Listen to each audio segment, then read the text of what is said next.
Bismillahirrahmanirrahim. Bagaimana yang disebut mengakhirkan sahur versi Nabi Muhammad sallallahu alaihi wasallam? Disebutkan di dalam kitab Shahihul Bukhari juz 3 halaman 29, nomor hadis 1921. An Anasin, dari Anas, an Zaid bin Thabit, dari Zaid bin Thabit radhiyallahu an. Qala, beliau berkata, tasahharna ma'an Nabi sallallahu alaihi wasallam. Kami, para sahabat, melakukan makan sahur bersama Nabi sallallahu alaihi wasallam. Thumma qama ila sholati. Kemudian Nabi berdiri untuk sholat.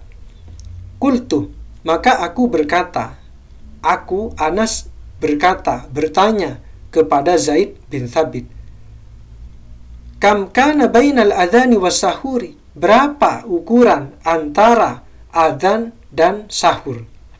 Qala, maka Zaid bin Thabit menjawab, qadru khamsina ayah, seukuran bacaan 50 ayat.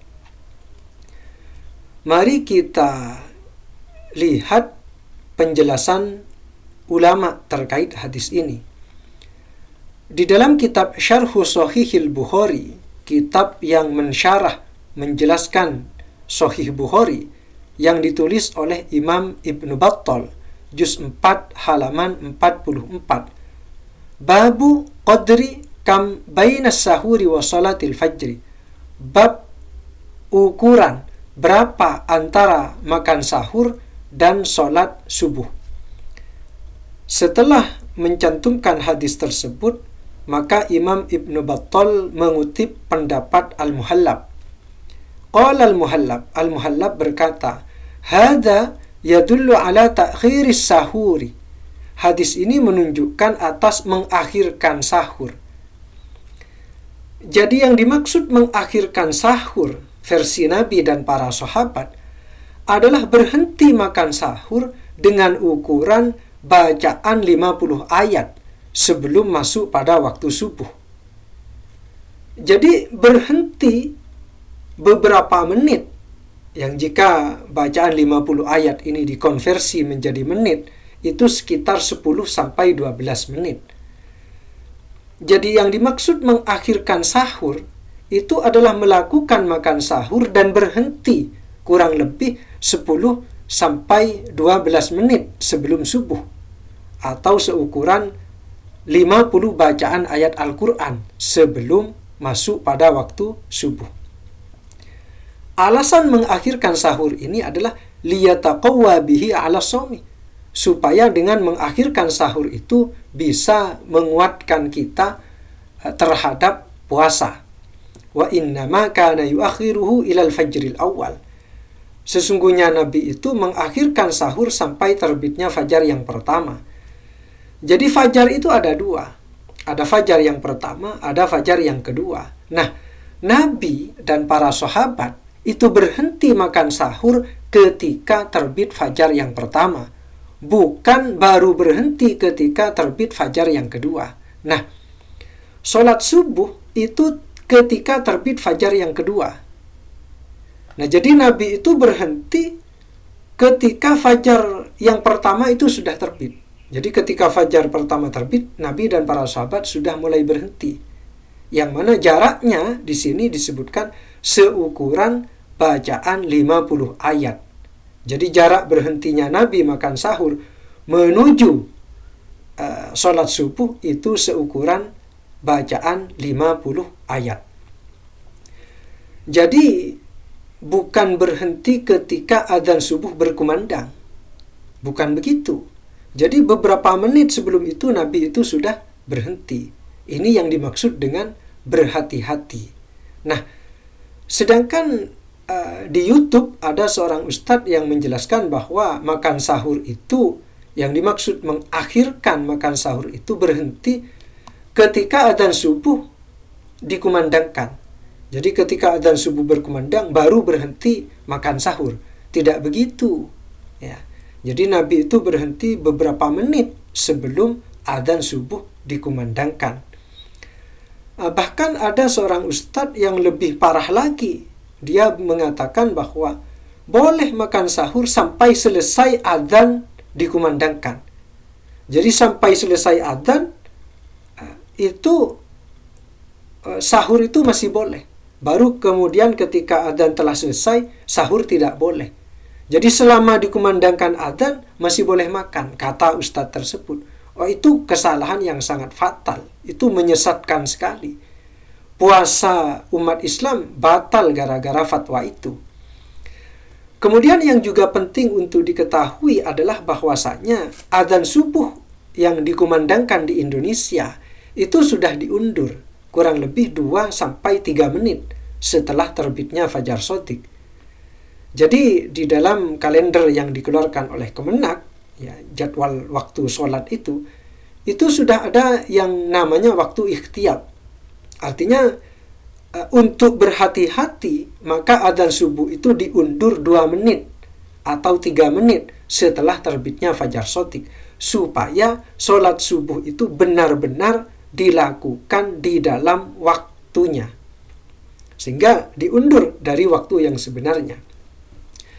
Karena patokan kita itu adalah hisab, bukan melihat secara langsung terhadap fajar. Jadi patokan kita itu kan hisab, perhitungan. Sehingga dengan perhitungan itu maka kemudian ditambah waktu ikhtiyar.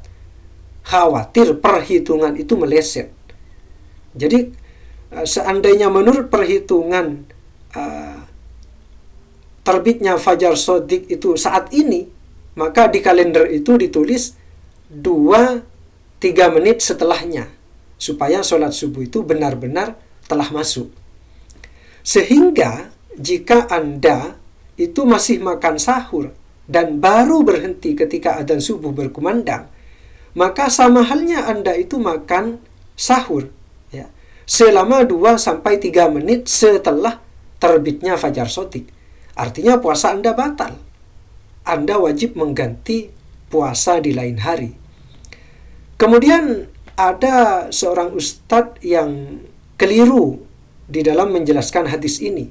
Dia menjelaskan kepada jamaahnya bahwa qadru khamsina ayah, seukuran 50 ayat ini adalah ukuran sahurnya. Jadi kata ustaz tersebut, qadru khamsina ayah ini adalah ukuran makan sahurnya. Jadi Nabi itu makan sahur seukuran 50 ayat Al-Quran. Baru kemudian disusul dengan sholat subuh, kata ustadz tersebut. Padahal tidak begitu cara memahami hadis ini. Ukuran 50 ayat ini adalah ukuran pemisah antara selesainya makan sahur dengan masuknya waktu sholat subuh. Supaya lebih jelas, kita cek di kitab Al-Mafatih fi Syarhil Masabih juz 2 halaman 26.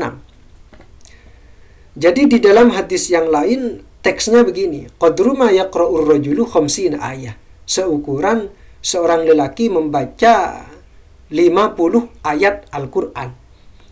Perhatikan penjelasannya, hadhihi al-fasilah, ini adalah pemisah baina akli sahuri wad dukhuli fi sholati subhi, pemisah antara makan sahur dan masuk ke dalam sholat subuh. Jadi ukuran bacaan 50 ayat ini pemisah antara makan sahur dengan masuknya waktu sholat subuh. Jadi selesai sahur, berhenti, kemudian seukuran bacaan 50 ayat baru sholat subuh.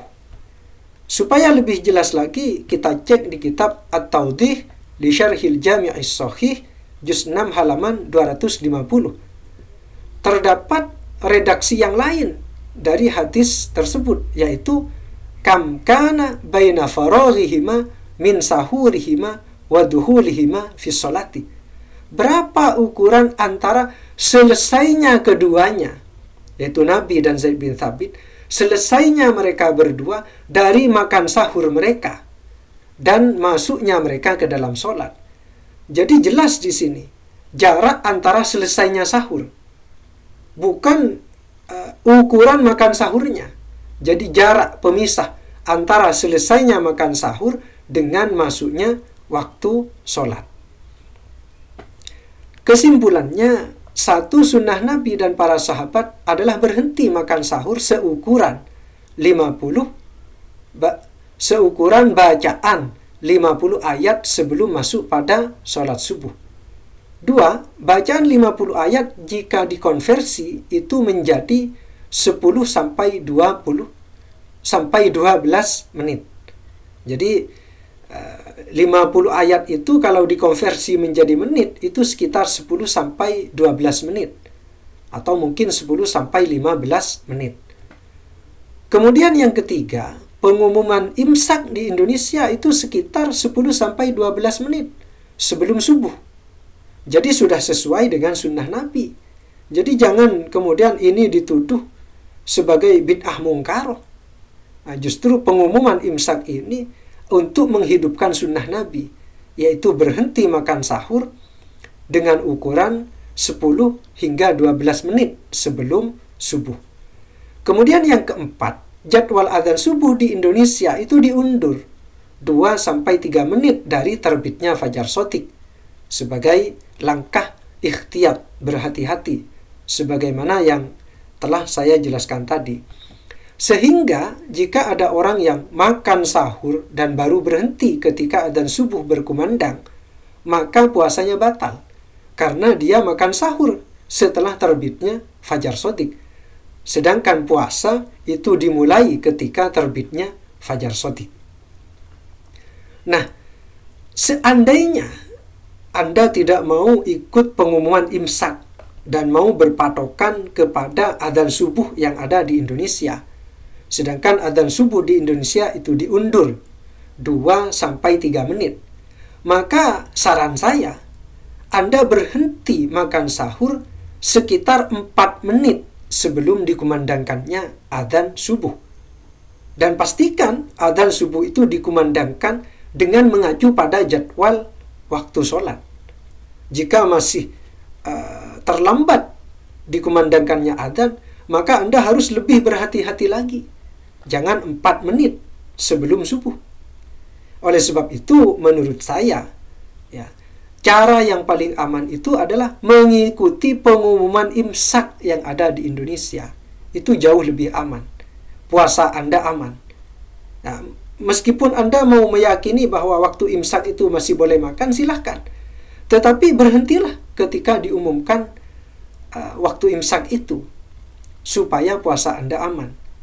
Jangan sampai Anda itu masih makan sahur ketika fajar shadiq itu telah terbit. Lebih-lebih masih makan sahur 2 sampai 3 menit setelah terbitnya fajar shadiq dengan alasan menunggu adzan subuh. Mungkin itu saja yang bisa saya sampaikan. Kurang lebihnya mohon maaf. Sekali lagi, berhati-hatilah di dalam menjalankan ibadah puasa. Jangan sampai puasa kita batal hanya gara-gara mengikuti pendapat seorang ustadz yang tidak berpegangan terhadap kitab yang ditulis oleh ulama besar Islam. Kurang lebihnya mohon maaf. Wallahu a'lam.